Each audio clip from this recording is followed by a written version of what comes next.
I've written 3 books. All of them are non-fiction. But I also know that my next one will be fiction, and it's going to be set in Plettenberg Bay. Plettenberg Bay is a beautiful holiday coastal village, and beneath the mountain, right at the bottom in the valley, is a place called River Club. With its green roofs, it's got white picket fences. It's the perfect holiday spot, and many, many people do go down and enjoy the time there. Some of them are outsiders. There's the perfect waves and smiles. But behind that, there's definitely something darker that is lurking. That is a perfect place, in my view, for a murder. The question that haunted the queen of crime herself is, who is an outsider and who really belongs? To help us unpack this, I'm joined by Dr. Jordan Moshe. He's the Deputy Principal of Yeshiva College Girls High School in Johannesburg. He's a thinker. He's got his PhD in English literature. He's passionate about education, critical thought, and together we wanted to understand what were the elements of Agatha Christie. How do we look at her views with a 2025 perspective? What does it mean to death of the author, the concept which we'll explore, and what elements are missing perhaps from the murder at River Club?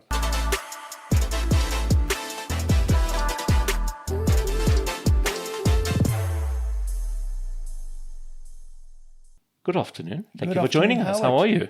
Excellent. All the better for joining you in this very cozy space to discuss the Queen of Crime. Exactly.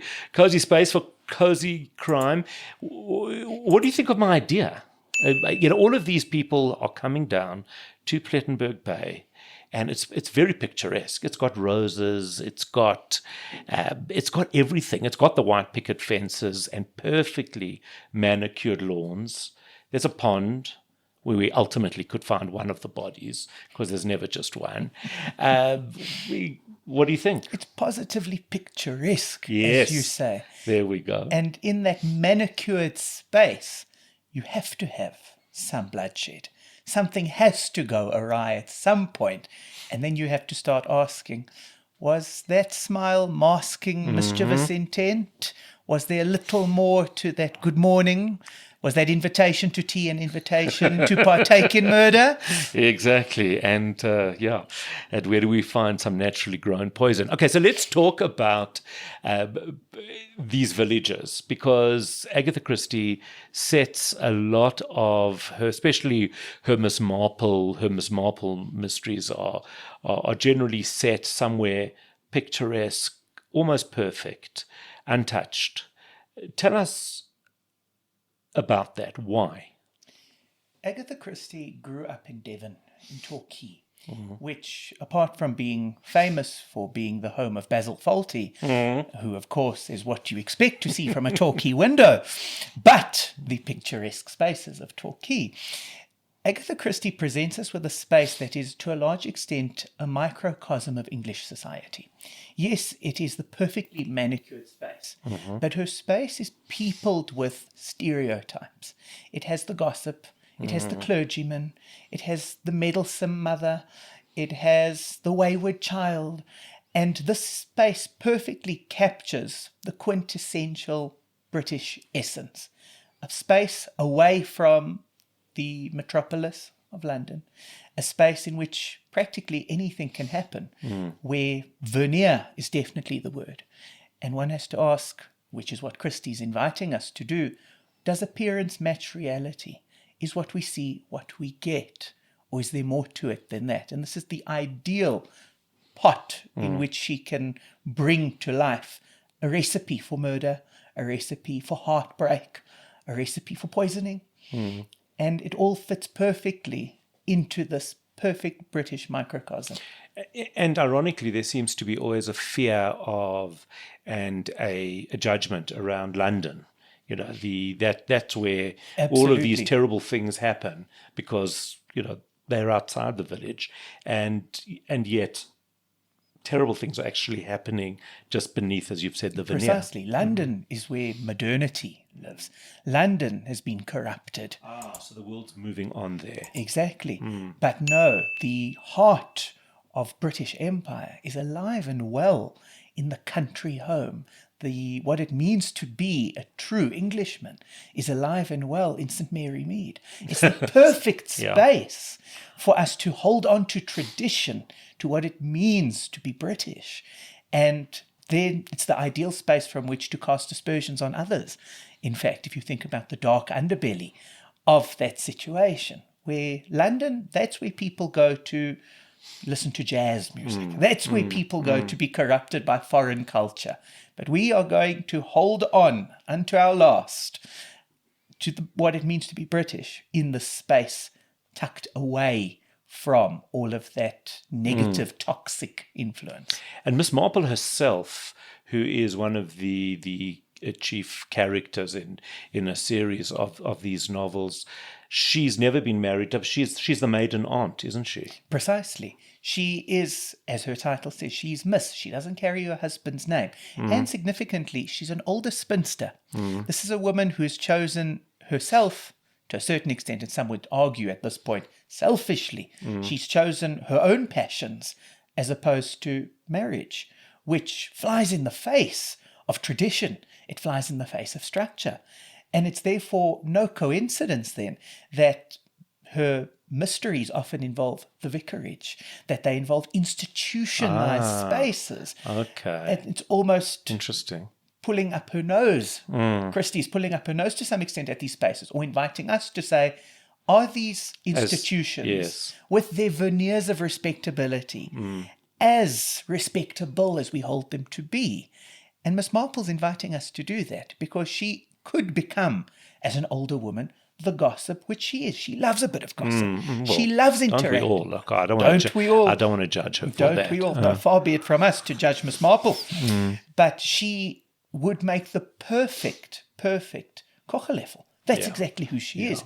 Yet she channels those energies towards understanding people and cracking the case of humanity.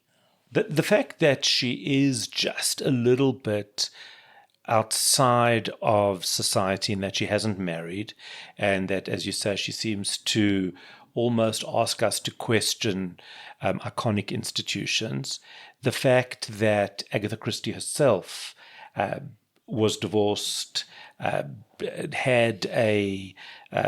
disappeared for a while, traveled on her own. There seems to be a comment here, just to add to that as well. As I'm saying it, I'm thinking Miss Marple is always underestimated and ignored. She has to fight in her way, obviously nothing too aggressive, but in a way to be noticed. Is that coincidence?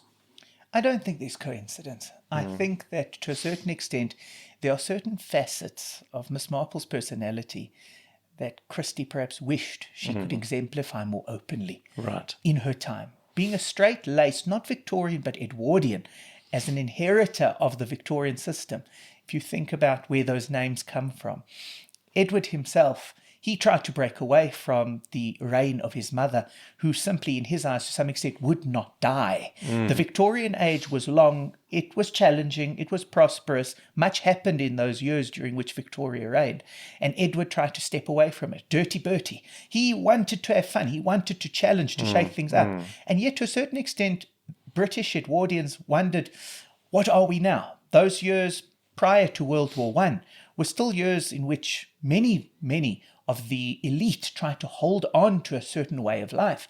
And Christie, to some extent, was part of that. She was no stranger, as you say, to controversy in terms of divorce. And she was not conventional in certain respects. And yet she held a lot of her opinions very close to her chest. She was not a very open author about her private life. So to some extent, she was a straight-laced author. In other respects, she broke the mold, and she wasn't afraid to do it, but within reason. Right, much like Miss Marple. Precisely. Right. So in other words, you work within the system, you challenge it gently, because because that's the British way to do things, isn't it? We don't want to upset anybody. And one wonders if Christie had the opportunity, would she have broken out as a Miss Marple in her own right? Who knows? One of her other iconic characters is Poirot. He's, of course, Belgian, not French. Why? And we see that as a theme over and over again. He's Belgian, he's not French. Explain to me what that is about. Well, if we were to think about the two quintessential Christie characters, and they are, of course, as you've mentioned, Poirot and his counterpart, to some extent, Miss Marple, they both solve mysteries. Right. They're both outsiders. They're both alternative in the way in which they think and present themselves. However, to some extent, Miss Marple is still part of the system.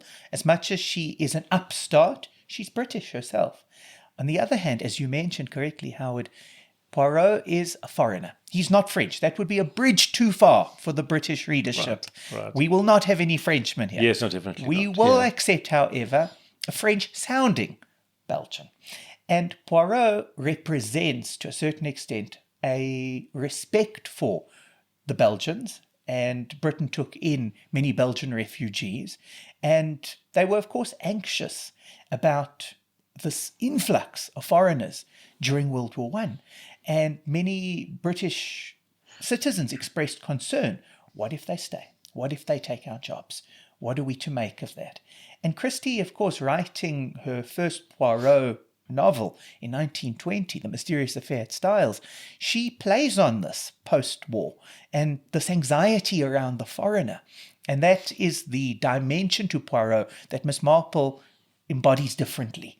He's got this unique foreign flavor, and that works to his advantage in certain respects. He gets away with certain modes of behavior with which other characters who are British would not. Right. And that's perfectly... Because we don't expect it of him. Exactly. And all the characters around him, Hastings, etc., will excuse any bizarre elements in Poirot's behavior to say, oh, excuse him, he's not one of us, he's Belgian. That's so interesting. This fear of foreigners or maybe outsiders. Let's try and understand what that means, because it is most certainly a theme throughout Christie's work. It certainly is.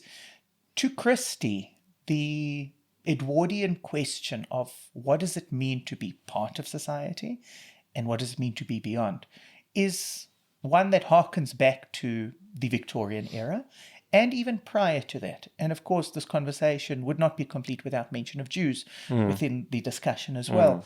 And one was either part of the system, a tolerated outsider, and there's a spectrum here, or an outsider altogether. And those who didn't fit, didn't fit. Jews, of course, had been expelled from Britain in the 13th century. They'd been readmitted under Cromwell in the 17th. And they were still holding a very tenuous position in society, as were many others. Well, I mean, especially because Cromwell almost said that he can't see any reason why they couldn't live there. Exactly. It wasn't as though he said, please come and join us. He said, basically, but this veil of suspicion. We'll tolerate you for now. Yes, precisely. It was tolerance. That was it. We'll accept. We do not welcome you with open arms. They welcomed the Belgians with open arms because they knew that they would leave at a certain point. There will come a day where the war will end and the Belgians will go back home because they are Belgians. Right. The Jews, on the other hand, are they Jews or are they trying to be British? Where do they fit exactly? And this we know is a recurring theme in Jewish history generally, that suspicion of them. Are they putting their religious identity first or their national identity first? And the Jewish question was raised time and again, and Jews rose to prominence as they gained their emancipation in Britain, legally speaking. And you had Jews reach significant positions in government. Examples? Disraeli, you have Sir Moses Montefiore, a significant philanthropist, who, of course, is instrumental in the development of Israel as well. And yet, for all of this, there is still a question mark above many Jews, asking, are you part of our system or not? And as we know, unfortunately, this veil of suspicion is not a one-size-fits-all. To certain segments of society, the Jews are all socialist. The Jews are Bolsheviks. The Jews are working against one group of society. Then on the other hand, they are exploiting us. They are the capitalists. And the Jews almost say, well, as we know, what do you want us to be? We can't be all of that. And there's more to it than... we're victims and aggressors. Precisely. Yeah, we are wearing two hats at once. Who are we exactly? We start losing touch with our sense of self as a religious identity. And this is really what is confronted in Christie's texts, because in her first Poirot novel, we have, of course, the figure of Dr. Bauerstein. And he is immediately the character who sets off alarm bells for the British caste. Hastings immediately feels a foreboding sense of evil when he spots this man who has a knowledge of poisons. And that doesn't position the Jewish character in a very sympathetic light whatsoever. Ultimately, he is set up as the red herring, and he is not responsible for the murder. But the damage to some extent is done. He is wrongfully accused, and the readership is set against Bauerstein. And to my surprise, or to one's surprise, there's certain lines in the text that then make you doubt whether Christie really wants to set him up this way, where you have a line where one of the characters who's very sympathetic towards Bauerstein says, well, a touch of Jewish blood, a tinge of Jewish blood, offsets the stupidness of the average British male, the stolidity.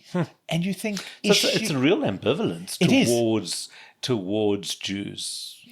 Completely. And you have to ask, well, and unfortunately we live in a time, or the human inclination, very pronounced now, for categorization. You're one thing or you're not. You're black, white. Where do you fit on the spectrum? So, Christie, are you or are you not an anti-Semite? How do you respond to that allegation? And we know that, historically speaking, Christie's relationship with the Jews, as reflected through her literature, waxed and waned. So she... Look, I'm Jewish, and my relationship waxes and wanes. It's true for all of us. I really get it, yeah. And there seems to be highs and lows. In one text alone, as we've discussed now, you have what seems to be a positive reference of Jews, and Poirot himself promises that he will hang the man responsible as high as Haman in that first text. So you think Christie knows Megillat Esther. She's got a knowledge. And Poirot using this language as the outsider himself is fascinating. And so you have to ask, what is Christie setting up here? Is she trying to ask us, or the British readership, wider readership, to confront prejudice? Is she simply exercising a knee-jerk anti-Semitism that is so prevalent at that point in history as well? What exactly is she setting up? And this is, I suppose, where we come to death of the author. So, Roland Barthes, he spoke about this, or declared really, the death of the author, the concept being that when a text is published, or when it is set loose in the world, it no longer belongs to the author. And that means that the text in of itself needs to form the basis of whatever interpretation that is. So in other words, if we found out tomorrow that it's all a big mistake and she actually Agatha Christie didn't write any of the Miss Marple series books, it shouldn't really make a difference, because the books need to speak for themselves.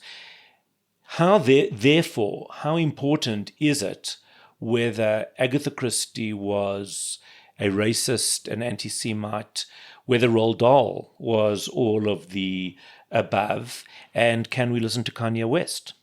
It's a very wide-ranging question. Very wide-ranging question. Because it speaks to broader cultural anxieties, ones that are not foreign to us as Jews either, where we're confronted with questions that demand that we ask ourselves, are we allowing ourselves to sympathize with, support people who've expressed anti-Semitic opinions by listening to, purchasing their output, their product? And I think, Howard, you already did say, to a certain extent, it's moot. If she herself if Christie is divorced from her writings, we say the text is the text. Make of it what you will. And every person is going to have, in this age of subjectivity and subjective impressions and subjective interpretations, every person will have their own stance on the text, regardless of the author. Unfortunately, we see in the case of a J.K. Rowling, for instance, where unfortunately she expresses certain views and they upset certain people, and automatically her whole canon is discarded. And some people feel very strongly about taking a moral stand against her, and they cannot support her.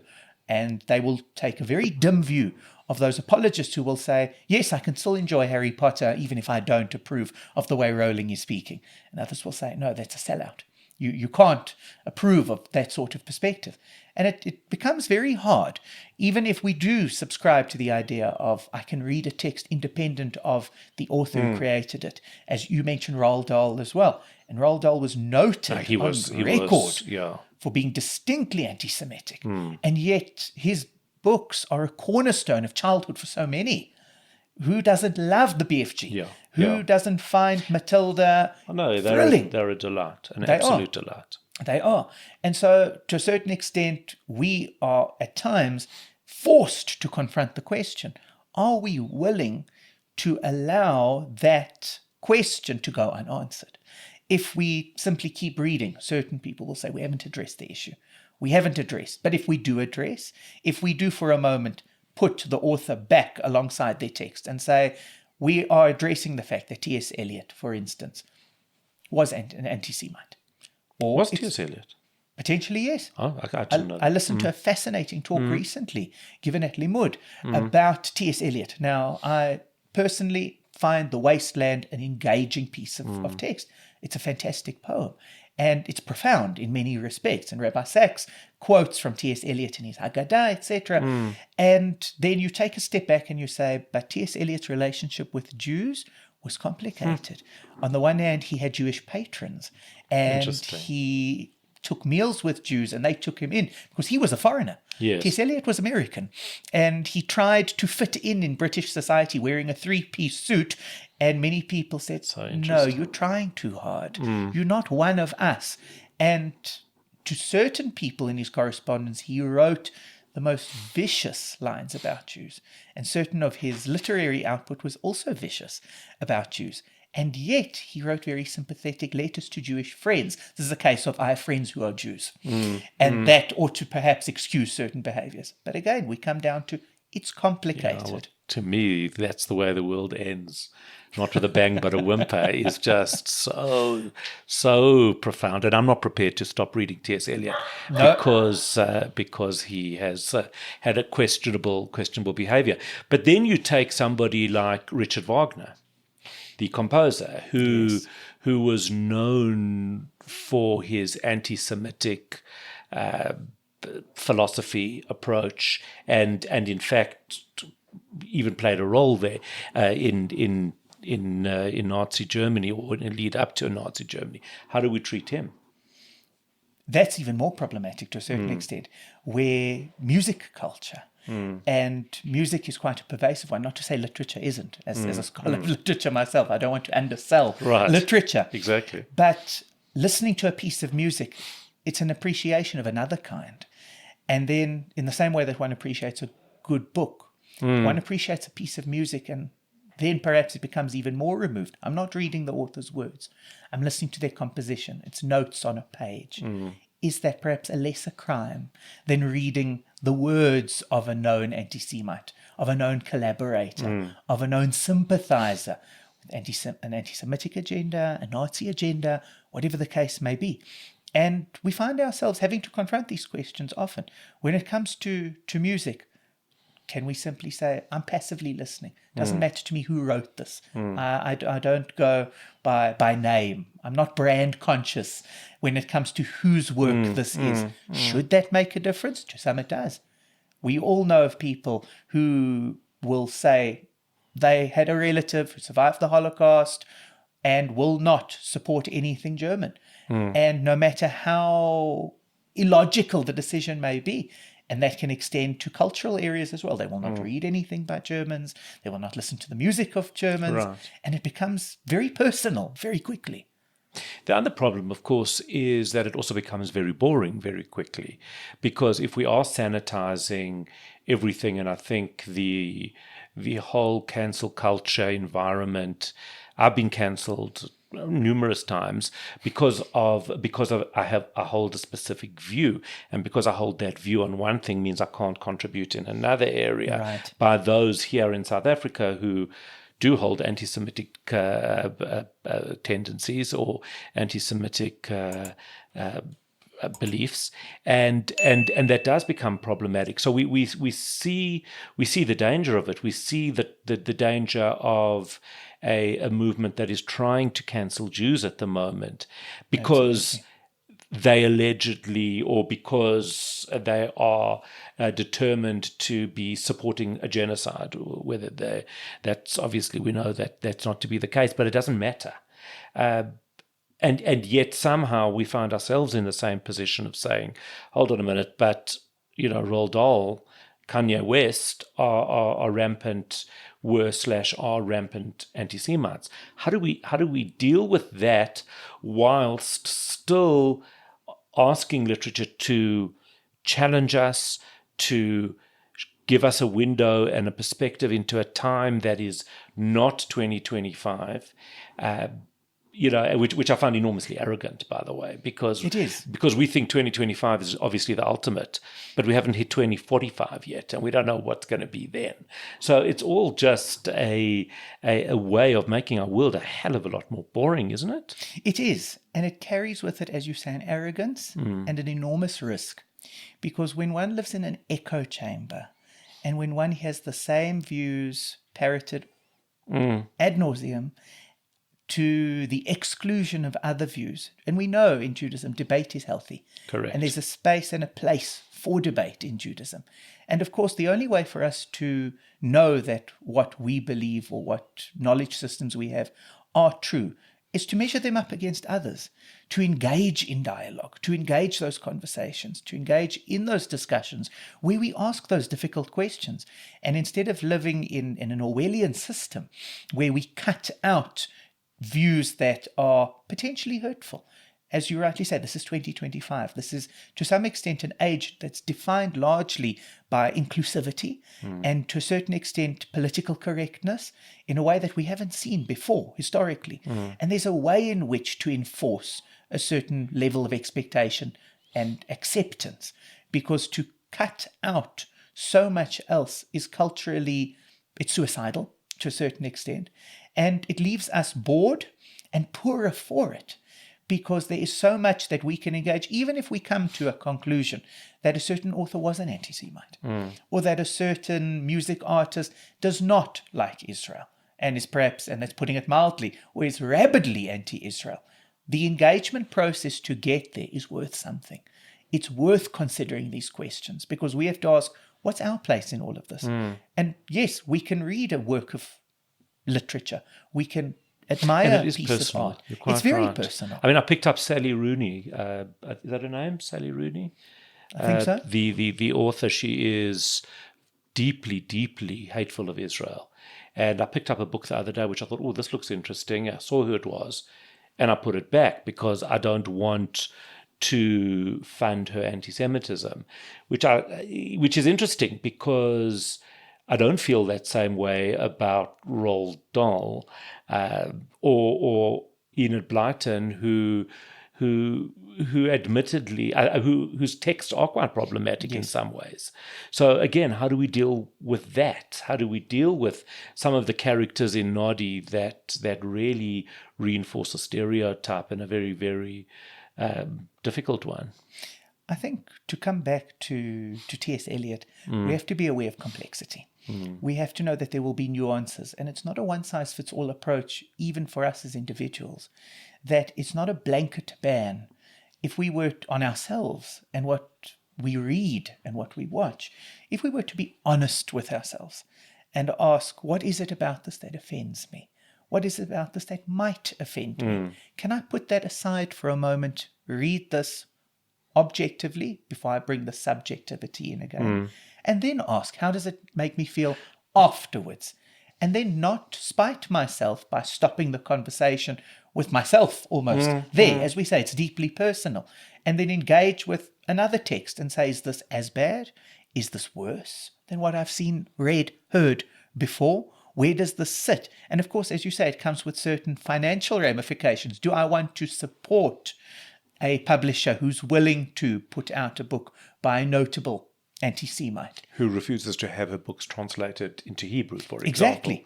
So, yes, I'm fairly comfortable with that decision, especially because it's current and she is, Yes. This is an ongoing issue that she's having. As a teacher, how do you encourage young people to read, but read critically? It's got to be one of the biggest challenges that we have at the moment. The challenge is huge, and it spans across age groups, it spans across points of view, and it's a recurring problem.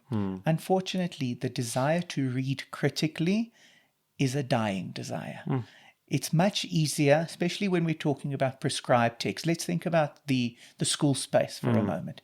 Reading as a culture is struggling. It does struggle. Attention spans are limited, and I'm not saying that they weren't always limited. It is a recurring challenge, and that's why those moments are golden where I find students who genuinely enjoy reading. So that's one element. At the same time, the desire to read again, and reread a piece, what one of my supervisors at WITS called close reading, and reading where you force yourself to stay on the same page and read it again and again. And then let it just open up. That's it. And pick something out differently and reread the same paragraph. Very few readers, even adult readers, are willing to do that because it takes time, it takes attention, and it takes my will because I want to do this. And many students, unfortunately, struggle with this. Critical reading, a critical discourse, even as I said, with oneself as a reader, is hard for any age. It's hard at any level. And it's a challenge to sell. There was a time when I lectured at WITS, and I was involved also in a critical thinking course that tried to sell literary analysis skills to first-year engineering students. Oh, gosh. And the challenge... wow. Okay. And the challenge there... There's a dead-end business. The challenge was enormous. Yeah, I would say. We had a handful of students who longed for their matric English classes and were very eager to engage in short stories and the like, but others who said, why am I here? I signed up for engineering, mathematics, etc. That's my forte. You're asking me to read a poem? You're asking me to read a short story and summarize it and write an essay on it? This isn't what I'm here for. And yet, the skill that teaches them speaks for itself. It was the Engineering Council of South Africa that requested that this course come into existence because they said, we're finding graduates are coming out of engineering courses. They've got the knowledge. They've got the capacity to be good engineers. But they can't string a sentence together. They can't string a sentence together. They cannot communicate. And they cannot write effectively. And of course, it's a generalization. Of course. But at the same time, it some of your best friends are engineers. Exactly. Right. And it speaks to, and some of them are Jewish, and it speaks to a need to focus on reading as a skill. Critical engagement, and it doesn't mean to critique. It doesn't mean to be harsh, as I explain to my students. But ask, if I read this through this lens, how do I read it? If I reread it through a different lens, and of course that's personal. It's subjective. Louise Rosenblatt in the 80s, she devised the theory of reader response. Yes. And she advocated that every person's interpretation of a text is going to be different from that of another, because we read in a particular context. And even if we read a text within a Jewish context, I'm going to bring to bear my personal life on my reading. And it's hard to divorce oneself from oneself Virtually in reading. Impossible, yeah. It is impossible. And so, of course, that variety, that's fantastic, because then it means I can come to a text time and again at different periods in my life. As I say to my students, the way you read this now, yes, no student in their right mind when they're a teenager wants to pick up Animal Farm. They don't. And it's easy to see why. And yet, when there's that one moment where they'll pick up on propaganda and they'll pick up on manipulation. And it resonates to something else in their world. Exactly. And they can spot it and apply it elsewhere. And then I think, and I'm proud to say, those moments do happen. As an educator, they give me enormous nachat. Yeah. My school does, because I know that my students, yes, it's hard. And I recognize that fully. But when those moments happen, they are golden. Yeah, it's interesting. It's like reading Hamlet in a post-Freudian world.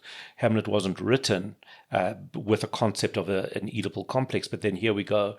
We have Hamlet, and with the knowledge that we have, reading it back in time is very different to how somebody might have experienced the play then. Absolutely. And also, speaking of plays, there's the performative element to that as well. And of course, that subtext that introduces into an interpretation. How does one stage this? What does it mean to have this monologue, this dialogue, this soliloquy, etc.? And then, of course, you've got those added layers of complexity that are afforded by these different lenses. If we read this as a Freudian text, and we only have the benefit of hindsight, we can only do this because of, as you mentioned, we're in 2025.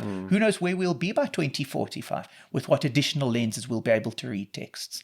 So there's much to be said for what that provides. At the same time, one has to sometimes take a step back and say, put the lenses aside for a moment. Let's just read the text for what it is. Forget interpretation, forget annotation, put down the pencil for a moment and just read it. What comes to mind when I read this word? What does it remind me of? In this context, here and now. And interestingly enough, as you're talking about the engineers, surely they should have been reading Agatha Christie, because those are puzzles. They structured their puzzles. There's a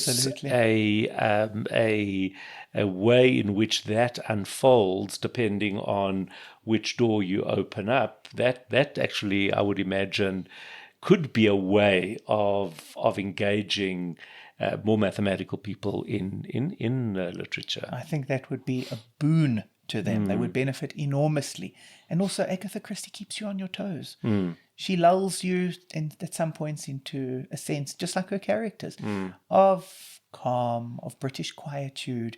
And then all of a sudden something happens, something goes wrong. The poison finds its target, blood is spilt, a life is snuffed out. Absolutely. And then the story kicks off. And I think many a student would be thrilled to read a text like that. Yeah. But unfortunately, sometimes we champion certain texts above others. Yes. And some remain prescribed reading in perpetuity, and we cannot change that. But it's useful to introduce these texts to say, hang on, and I like your idea. If we get an engineer to read Agatha Christie, who knows what the output might be? Yeah, exactly. And well, just getting back to River Club, because here we've got this murder happening during December, and the question is it more of a Miss Marple or is it more of a Poirot who emerges as the sleuth, as the investigator of this crime? Here in South Africa, 2025, down in the Western Cape, on the Garden Route. I would love to see the interaction between those two personalities in the space, in that context. Poirot is a man of logic. The little grey cells are what he brings to bear on each case. Miss Marple, on the other hand, she brings in the human element. She is a woman who notices people. And she understands human nature very well. And being a very emotionally attuned woman, and a woman who is, and it's her age is to her benefit, because she becomes invisible. Precisely. And also the experience that her age gives her means she can understand people better. And many readers have pointed out that the Miss Marple that is introduced in the first of the Miss Marple stories is much sharper and more, to a certain extent, critical than the one that develops by the end. She softens because she understands human emotion. She understands what it is to be a human in a way Poirot doesn't. To a certain extent, it would be to say, just like a Sherlock Holmes can to Watson seem like a very critical human being who has no time for pettiness, who has no time for humanity, as it were, for people.